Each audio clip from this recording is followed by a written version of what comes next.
why periods aren't a problem for sensitive people.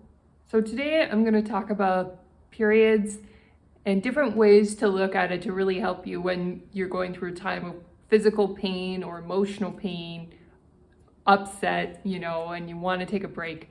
So pushing the pause pedal on some projects while you're not feeling your best when you have your period might be a wise thing to do if you can afford to do so. Having said that, your period really isn't the end of the world. It feels like the end of the world when you're a teenager and you don't really understand it and it's very new.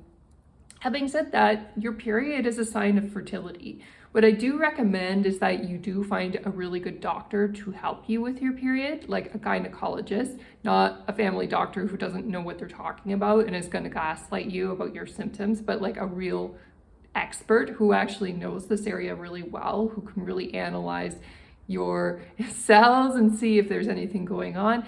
Get that kind of high-level support of a doctor because it's going to help you feel confident that nothing is wrong with you, even if you are physically in pain. You know you've checked everything out, you've done your best to take good care of it, and you know whatever is happening in terms of your period is natural and that it's a sign of fertility. It's actually a sign that you are healthy and strong as a female and that you're capable of having children potentially. You don't really want that to go away unless you're on birth control pills. So if you go on birth control, and it depends on the type you're on, some allow a period, some don't. But even then, what you might find is if you go on birth control, you might actually miss your period, and I don't mean literally miss it, I mean emotionally you miss it because it's a sign that you are fertile. It's a sign that there's one cycle ending and a new one beginning and that you could potentially have children. Even if you think you don't want that, it's a sign of fertility and virility, that you're strong, that you're healthy as a woman. And if you don't have that for a while, you might actually start to miss it because you want that confirmation that you're healthy and strong.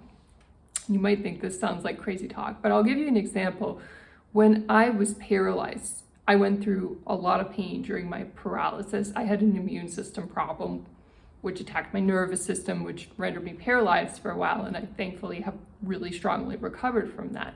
But at that time, I didn't actually know why I was paralyzed, and it took some time for the doctors to figure that out. And the interesting thing that happened was when I had my period at those times, when I was physically feeling weak, when I was physically feeling vulnerable, and I was already in a lot of pain, I realized a couple of things. Number one, the pain of having your period is not really the worst pain you can go through physically. I mean, it is painful. I'm not saying that there's no pain involved. It's annoying. But having said that, there are much higher levels of pain that you can go through in your life. For example, being paralyzed is more painful. So you can thank your lucky stars and be grateful you are not ill, you are not injured, and you are not in greater pain when you do feel the inconvenience of the pain during that time of PMS in your life. You're like, well, thank heaven I'm healthy. Thank heaven this is a pain that comes with being fertile and being alive and being vigorous. And then secondly, look at it that your fertility, if it's still there, is a gift. That's what I realized when I was in so much pain. There was like a medical unknown of whether or not I was healthy. When I was having my periods, it was actually a sigh of relief to feel that pain. It was a sigh of relief to have the period, even though I couldn't really take care of myself that well. I needed help to go to the bathroom and it was very inconvenient to have a period during that time. But the period was a sign that I'm still alive. I'm still fertile. I'm still gonna be here and I'm going to get through this. So your period is not always a bad thing. Yes, it's inconvenient. Yes, it's painful. Yes, some doctors don't understand and sometimes they don't give us the treatment that we deserve if we don't find the right doctor, and that can be very frustrating as a woman. But if you find the right doctor, you do the right things for your body, you take good care of yourself, and you understand that, hey, this is something that comes with me being healthy, being alive. I haven't kicked the bucket yet. I'm still here. I'm still young. If you're maturing, but you still have your period and you still have pimples, that's a sign that you still have life and youth and vigor left in you. That's an amazing thing. And we focus so much on our age in our society, and it's not really the most important thing. The most important thing is that you affirm life, that you have faith, that you're willing to work hard and live a good life. These are the things that matter more than your age.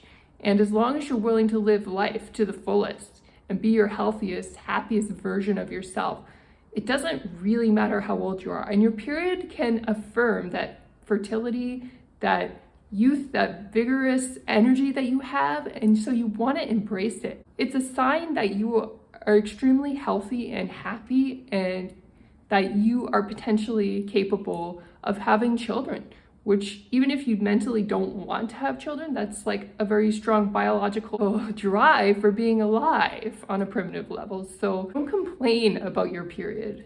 I mean, it's a great excuse. That's another blessing, is you can just be like, I'm cranky because of my period. I'm acting out of the ordinary because of my period. And it can be great for that too. So if you have a moment where you're upset, or you have a moment where somebody knocks you off balance, you can just say, instead of that they actually emotionally disturbed you, you can just say, hey, it was my period, if it's not safe for you to say that they emotionally disturbed you, right? So it's a fabulous advantage in life in a lot of ways for a woman. So we should fully enjoy that advantage rather than say it's a curse.